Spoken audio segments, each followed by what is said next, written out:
Publicly ইজ্জতে Albi হ্যাঁ publicly এই জন্টু পিছন ছাড়া দে শুয়ে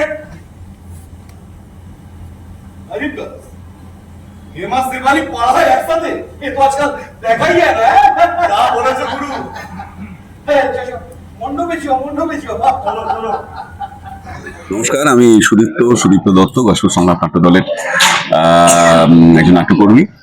আজ তপন থিয়েটারে আমাদের নতুন নাটক, আমাদের গসপুর সংলাপ নাট্য দলের নতুন নাটক শ্রী ব্রাত্য বসু রচিত উইলিয়াম শেক্সপিয়ারের হ্যামলেটের বঙ্গীকরণ হেমলাট দ্য প্রিন্স অফ গরানহাটার প্রথম অভিনয় হলো।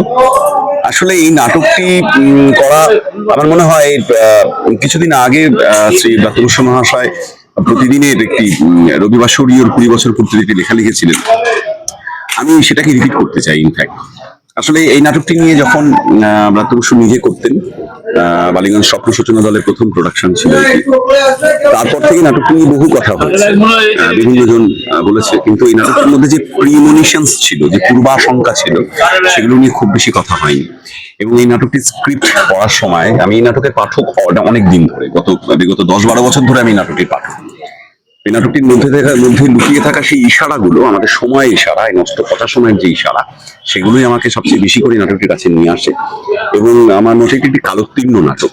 2003-4 সালের লেখা, 2006 সালের প্রোডাকশন এই নাটকটি, কিন্তু 2026 সালে দাঁড়িয়েও সমানভাবে প্রাসঙ্গিক। একটা নষ্ট সময়কে প্রতিভাত করে, তার প্রতিনিধিত্ব করে। সেখান থেকে দাঁড়িয়েই আমি হেমলাট একে হ্যামলেট তার কাছে পৌঁছতে চেয়েছি। আর এই পরবর্তী অভিনয় আছে 17 তারিখ। ওটা একটু দর্শক যারা এখনো, মানে এটা তো ফার্স্ট শো হলো, এবার এখন আরো দর্শক দেখবেন যারা আসেননি, একটু 17 তারিখ তারা কেন আসবে একটু। এই নাটকের পরবর্তী শো আগামী 17 মার্চ একাডেমি অফ ফাইন আর্টসে সন্ধ্যে 6:30 থেকে। আর যারা আসতে পারেননি তাদের সকলকে অনুরোধ করবো, আপনারা সবাই আসুন আগামী 17 মার্চ একাডেমি অফ ফাইন আর্টসে। এই নাটকের দ্বিতীয় শো অভিনীত হবে সেখানটায়। টিকিট অনলাইনে পেয়ে যাবেন থার্ড বেলে, আর হলের দিনও কাউন্টার থেকে পাওয়া যাবেন। কেন আসবেন আমি ঠিক জানি না, কিন্তু আমার মনে হয় পৃথিবীর সমস্ত নাট্যপিপাসু দর্শক কোনো না কোনোভাবে হ্যামলেটকে দেখতে চায়।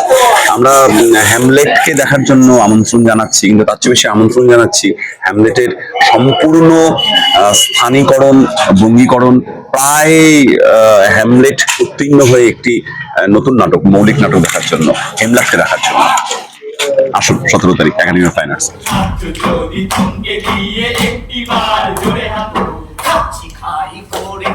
খাবার কেন খাচ্ছ নি? খাচ্ছি খাই করে করে খাবার কেন খাচ্ছ নি? পেটে খিদে মুখে লাজ খাচ্ছ তোমরা গেছো নি? পেটে খিদে মুখে লাজ খাচ্ছ তোমরা গেছো নি? গেছো যদি আয়েশ করে বেজার মুখে কেন থাকো? কেন কেন কেন?